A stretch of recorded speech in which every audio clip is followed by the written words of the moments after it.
in person.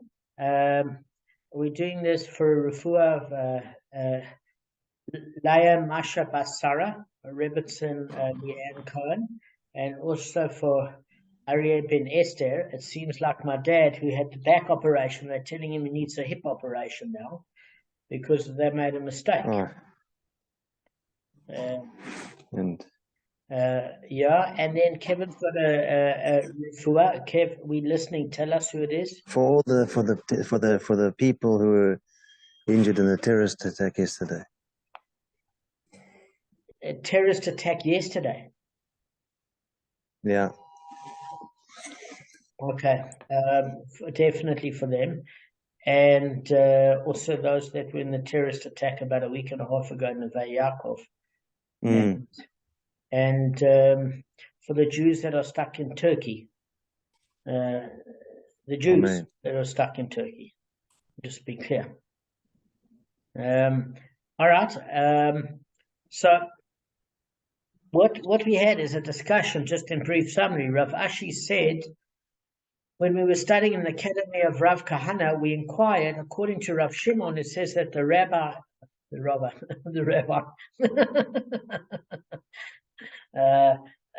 Sorry about that, guys. This is not the best start. Apologies. So Rav Ashi, when he was studying in the academy of Rav Kahana, inquired, according to Rabbi Shimon, who said that the robber takes only a half, a third, or a quarter, when we remove him from the improvements by satisfying his claim and paying him a share to which he's entitled, is it with money we remove him, or perhaps he takes his share from the meat of the newborn calf itself? Okay, so what are we asking is that basically, as we said, can we remove him by his financial obligation, our financial obligation to him as a shomer, to having left it in an improved state with money, or does he get a portion of the improvement itself? And we already gave the analogies of why you'd want to maybe remove him with money, because those goods you might prefer and have the option. So we learn from Rav Nachman, who said in the name of Shmuel, for 3 people we assess the improvement they made to the land, and we remove them from the land through paying them the amount of that assessment in cash. And these are the 3. A firstborn pays cash to the ordinary son for his share of the improvements in his land. We went through that last time. And a creditor pays cash to the buyer of the debtor's property for improvements that the buyer made to that property. And the third example is a creditor pays cash to the orphans of his debtor for improvements they made to the inherited property. On the basis of this teaching of Shmuel, the inquiry raised by Rav Ashi was resolved. Okay? So what we learned is that in general,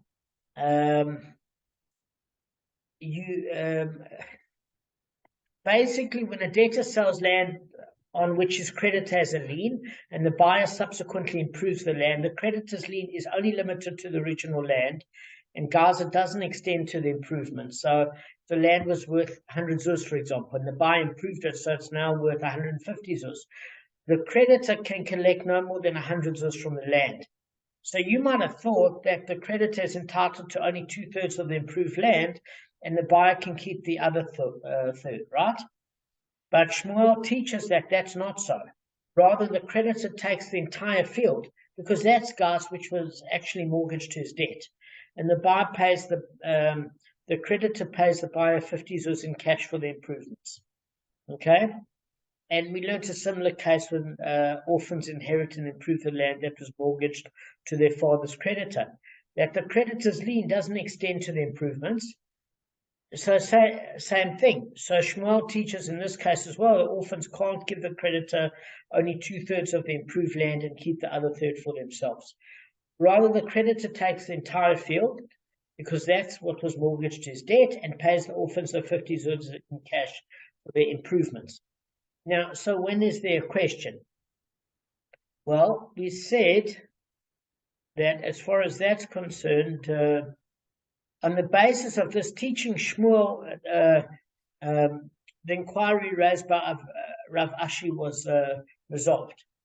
So there's a slight difficulty here because according to Tosfot, the resolution is just as in the case of those three examples, guys, that I gave.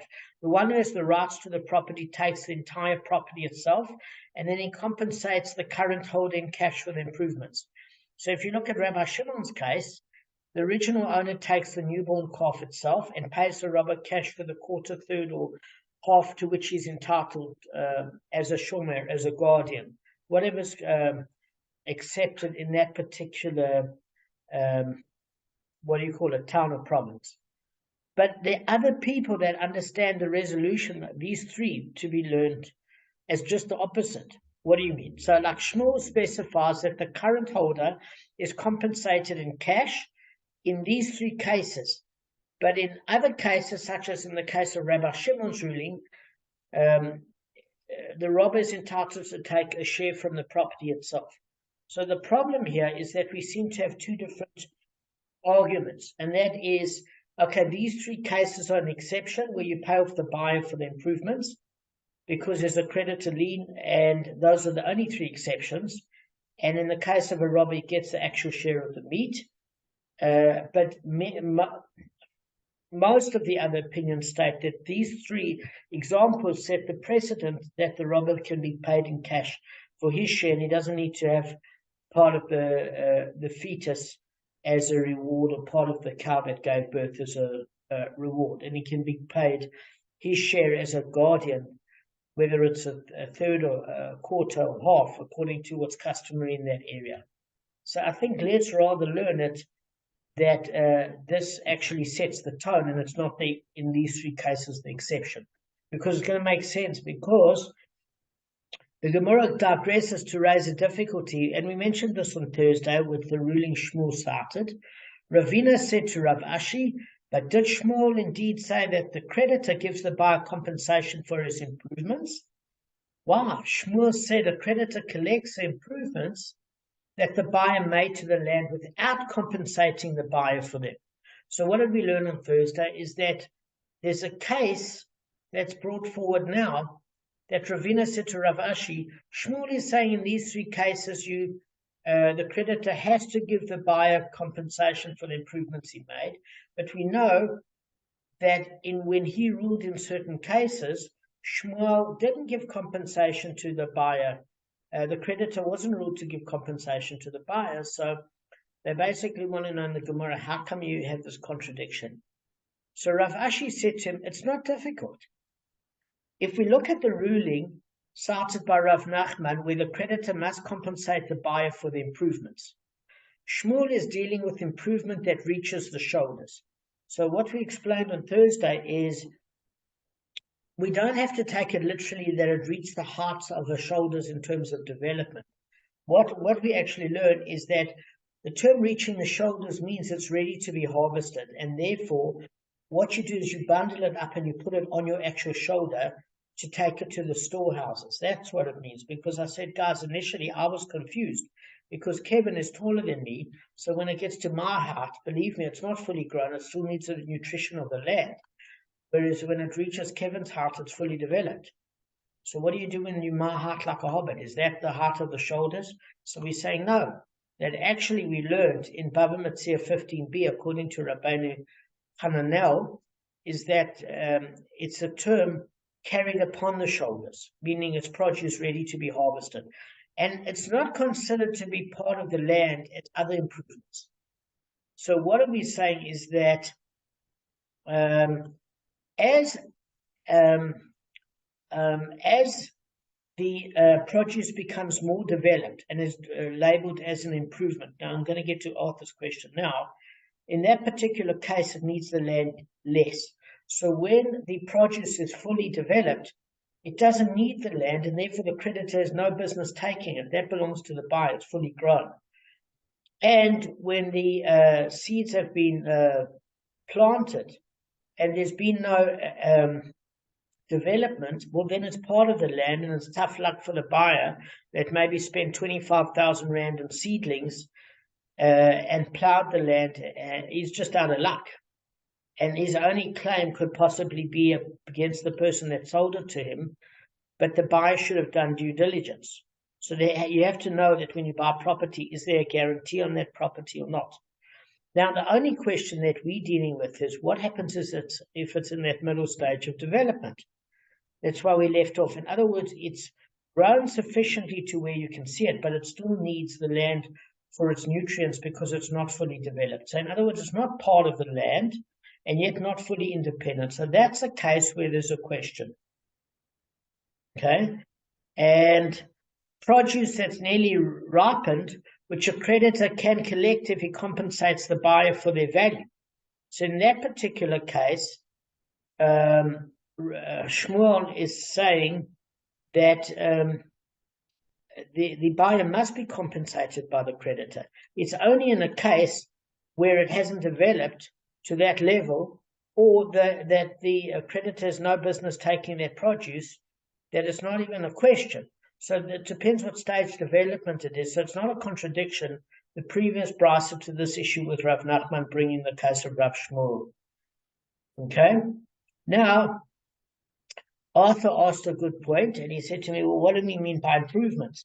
Do we mean if you only improve are we talking about the produce of the land that was fallow and now it's improved because it has produce?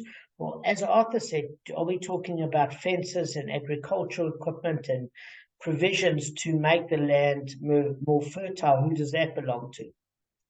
So we are going to deal with the issue. I mean, basically, according to a lot of opinions, the creditor, whatever is entitled to take, it has its limits, but also that the buyer needs to seek legal representation against the seller, and he has to be very careful not to buy property without a guarantee to it. But on the previous case of this improvement that does not reach the shoulders, that was the argument given. But Ravina basically rejects that answer to Rav Ashi. He said, look, Ravina said to him, look, there were instances daily when creditors would approach Shmuel, and Shmuel would allow them to collect from purchasers of their debtors' land, even from improvements that reached the shoulders, without compensating the purchaser for the improvement. So what Ravina is basically saying to Rav Ashi is that don't tell me when the land is fully developed that the creditor has nothing to do with that improvement and the buyer can just take it. Because I know of cases daily where Shmuel would allow the creditor to collect from purchasers of the debtor's land, even improvements that reached the shoulders, without compensating the purchasers for that. Which means it's a problem, which means that he wasn't really even entitled to it, to get that benefit. Or you could say it's not quite at that stage of development, at which case the creditor should reimburse the buyer for the improvements, even if it didn't quite reach the shoulders, but still needed the land for development because produce is almost ready and it doesn't entitle the creditor to take it. Obviously, according to the opinion that if it's fully developed and no longer needs the land, in that case it's completely independent from the land, and the creditor has got no business taking it. But if we say it's close to that level of development, there's still a problem because what should happen is the creditor compensates the buyer for that value of improvement. You can't just take it. So we're saying, Ravina's saying Shmuel would allow them to take it, and there were daily cases. So how would Rav Ashi answer that? So Rav Ashi said to Ravina, look, it's not difficult. Because that ruling that the creditor collects the buyer's improvements without compensating and refers to where the creditor has a claim on his debtor. In other words, the one who sold the field to the buyer, for an amount equivalent to the value of the land and the improvements. Meaning, let's give you an example. The debtor owed his creditor 150 zuz, right? And he sold the buyer a field worth 100 zuz. And the buyer subsequently improved the land by 50 zuz. In that case, guys, the creditor takes the land and the improvements to satisfy his 150 zuz claim against the seller. And if you say, well, that's unfair to the buyer, what the buyer should have done when he bought the land from the seller is check that there wasn't a lien on the property. Now, it's true, though, that the buyer has got a legal case against the seller, but not against the creditor, because it was the creditors before it was the buyers. Does that make sense, guys? All right, so what I'm saying is, in the previous case we learned a case where the debt would be satisfied without the improvements. And then in that particular case, the creditor had no reason to take the improvements, but we learned that he shouldn't accept 2/3 of the field of the improvements and give 1/3 to the buyer, because the buyer said, well, that would satisfy your claim. He's because there's a lien on the property, he's entitled to the full property, but he must compensate the buyer in cash. Do you get what I'm saying? The buyer can't bully the creditor and say to him, well, you're only getting 2/3 of the land and I'm keeping 1/3 of the land with the improvements, because that satisfies your debts if you add my improvements, because the creditor was there first. So he can take all of the land, but he has to compensate the buyer in cash. So the first person that has the choice is Kevin, you awake? The first person that has the choice is the creditor. Kevin, you awake? Kevin.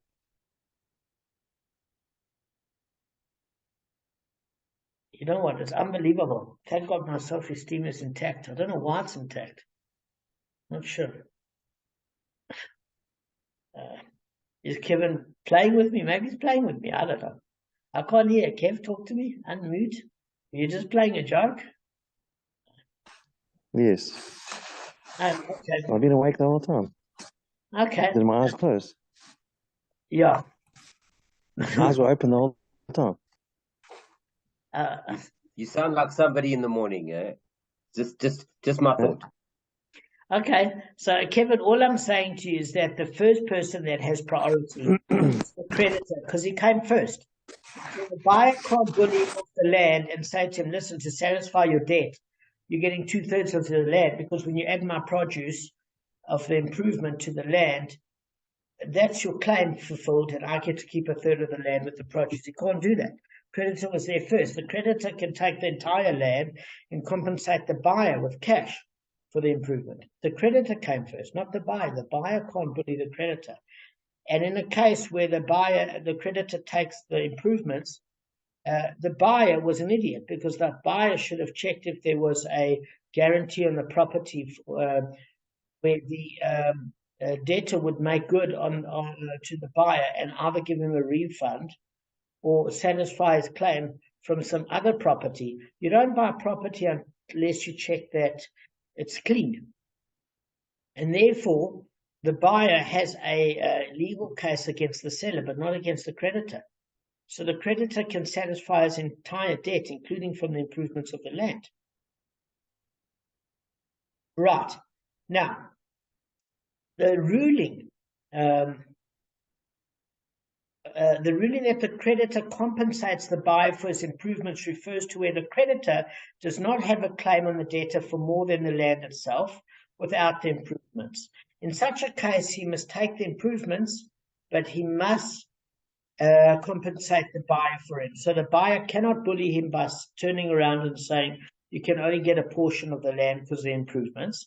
He can take the entire land that was a property lien in terms of the debt, but he compensates the buyer.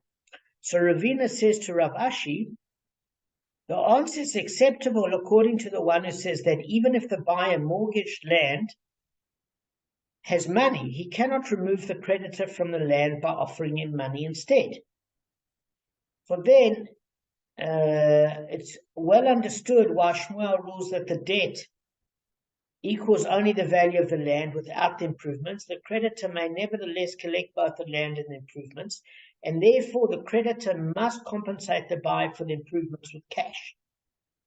Okay, so in other words, it's saying this first opinion is by basically saying that it's the buyer doesn't have the power to remove the creditor with cash.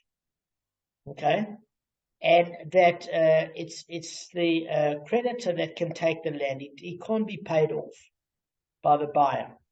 But that's one rabbinic opinion, and we understand according to that opinion why Shmuel would rule that way. But there is a different opinion because there's an opinion of the one who says that if the buyer of the mortgaged land has money, he can remove the creditor from the land by offering him the money instead. What right does the creditor have to take the entire land with its improvements and simply compensate the buyer for his improvements with money? Let the buyer say to him, look, if I had money, I could have removed you from the entire land by giving you the amount of your debt in cash.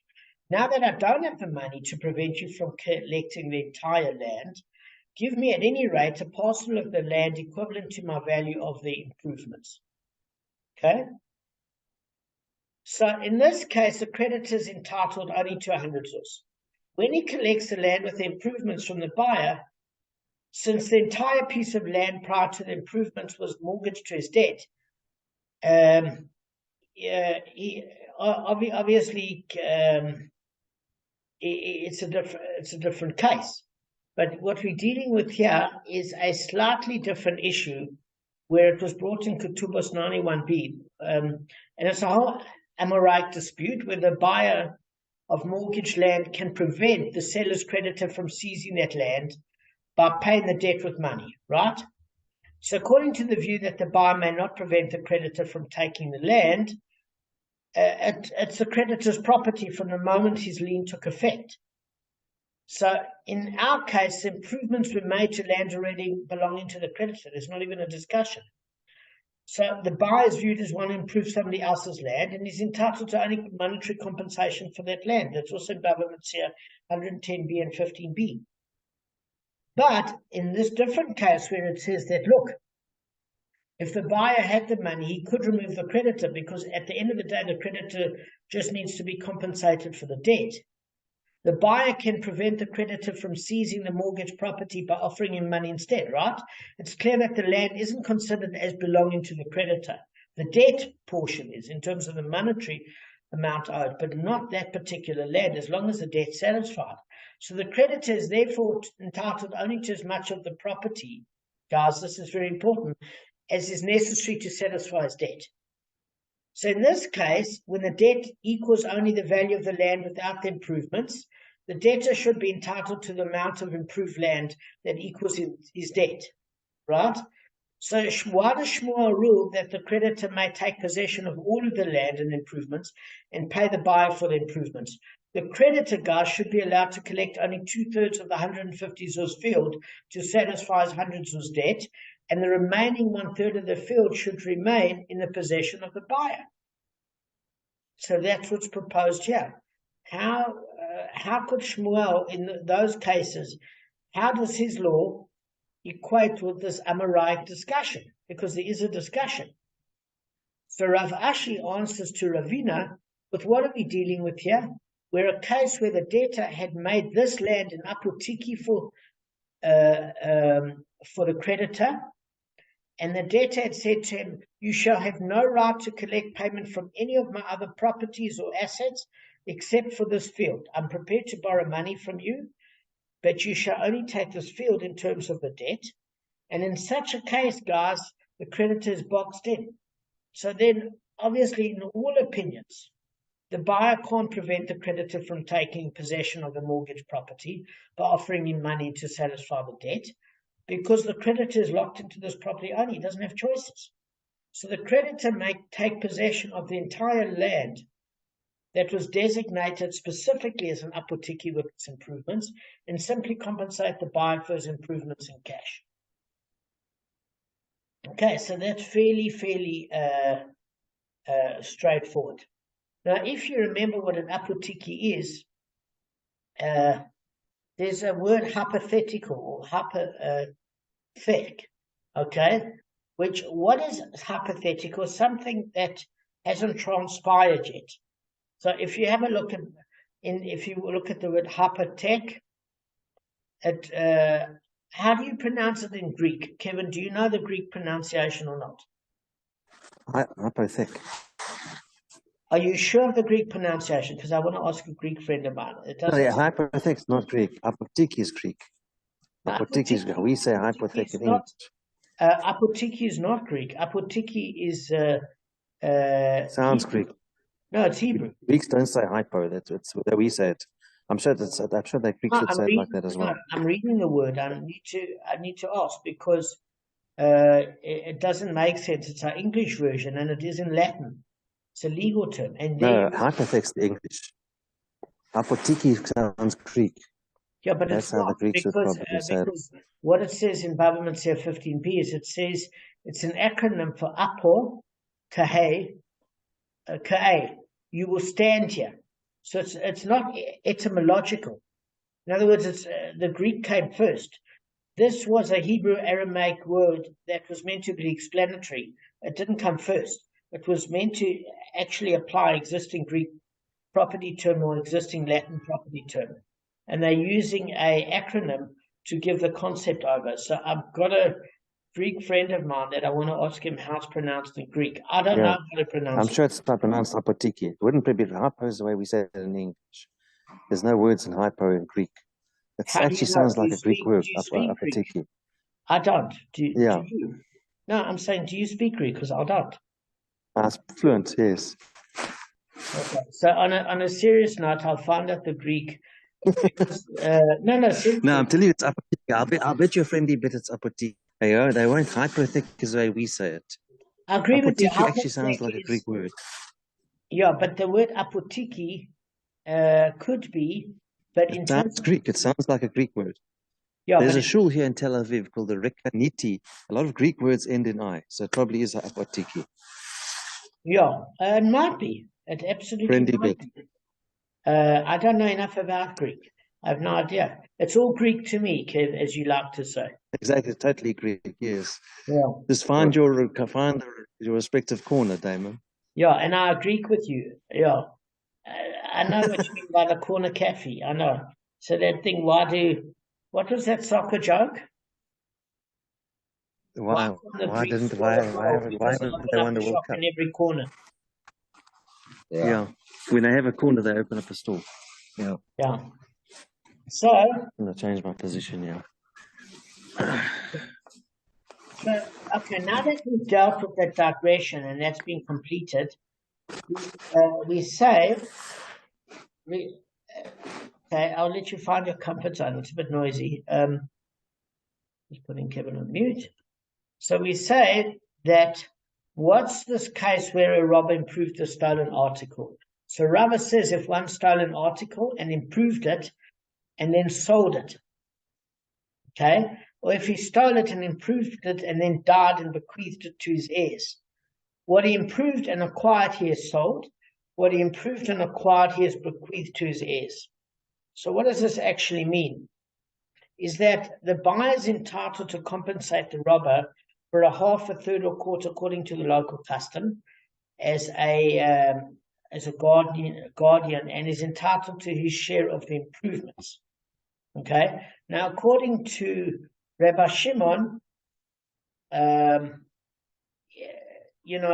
robber would just keep it. A robber what happens is that, according to Rabbi Shimon, is that the robber keeps all the improvements and he compensates the original owner in cash.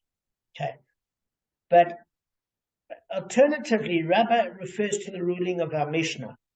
Guys, it was explained by 93b that there was a rabbinical enactment, right, to assist those that wish to repent, if the robber acquires the entire improvement, where it is a reversible change, such as planks that a robber assembled into a utensil. The robber keeps the entire appreciation, and he pays the original only the value of the planks at the time of the robbery. Robber teaches that the buyer or heir keeps the entire improvement just as the robber would have kept it.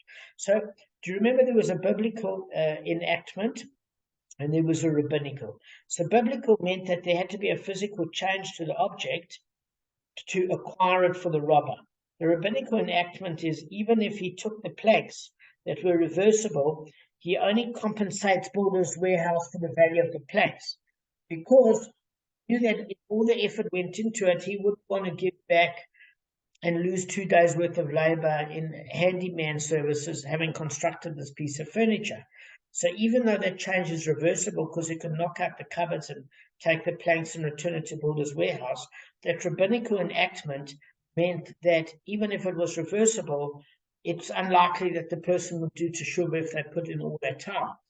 Whereas the biblical enactment meant that there was a physical change, and he has to return that which he stole. There was a superfluous repeating, which we learn in the Torah is not superfluous, which basically means that it had to look exactly the way that he stole it in order to return the good to the original owner. Failing that, if it's no longer extant, if it doesn't exist anymore, he compensates the original owner in cash and keeps the article itself. So what we are saying is, obviously, we learned according to one opinion that he keeps the entire improvements, and according to the other, he only keeps a share of the improvements as if he was a guardian and is entitled to a share of profitability.